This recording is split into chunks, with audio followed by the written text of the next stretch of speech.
Bien, lo que vamos a ver hoy son los derechos humanos. Nosotros tenemos que el ser humano está dotado de razón, libertad y conciencia moral. Esto, además, está establecido con las leyes que sirven para la convivencia de los pueblos. Y existen derechos que afectan a la dignidad misma de la persona. A todo este conjunto de esos derechos se los llama derechos humanos.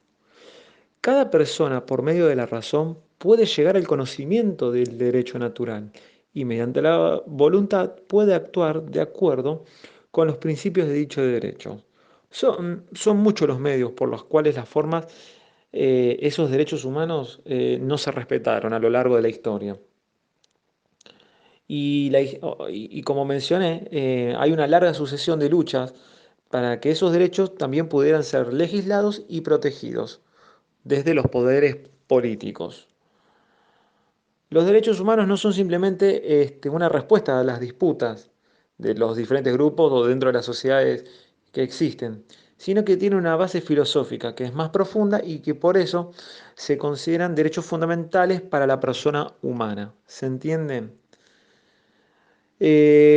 Tanto algunos principios de la democracia, las declaraciones que son a favor de la defensa de estos derechos humanos, son viejos anhelos que acompañan a la historia de la humanidad. O sea, esto viene de largo tiempo.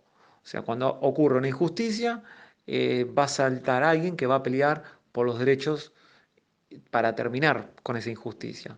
Y cada persona tiene su derecho. A esto se refiere, digamos, el tema de hoy. O sea, en sí son los derechos humanos.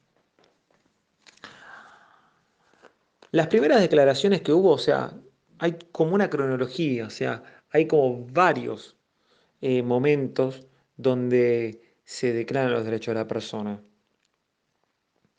Vamos a hacer así, como una mención muy por arriba de cada uno. Uno es el Código de Hammurabi, que es este código que es de más de 2000 años antes de Cristo, en donde las disposiciones hablaban de la ley del talión. ¿Qué significaba esto?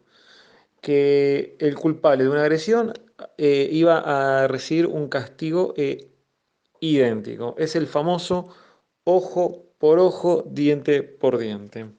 Después tenemos las enseñanzas de Jesucristo, que al comienzo de nuestra era cristiana, las enseñanzas fueron mucho más allá. O sea, primero, proclamando la dignidad e igualdad de todos los seres humanos y luego, o sea, con la práctica de la misericordia y el perdón, alienta y exhorta a que sus seguidores hicieran lo mismo. Después tenemos el Habeas Corpus, que esta es una ley que está aprobada en 1679 en Inglaterra sobre la libertad y la seguridad individual, frente a arrestos y penas arbitrarios. Después tenemos la declaración de Bill of Rights, que esta declaración de derechos se promulgó en Inglaterra también en 1689. Hay una pequeña diferencia de años, ¿eh? En ella se establece la supremacía de la ley sobre la voluntad del rey y se proclama la soberanía del Parlamento, el derecho del pueblo a votar los impuestos, la libertad individual y las garantías individuales.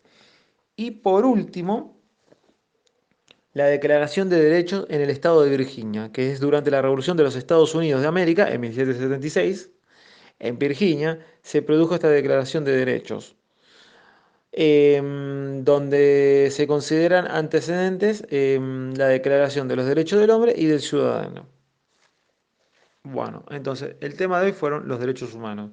Vimos bien cuáles son los derechos, cómo se originan, cuándo se proclama un derecho humano y vimos esta pequeña cronología, estos diferentes momentos en la historia de cuando empiezan a surgir esta declaración de derechos humanos.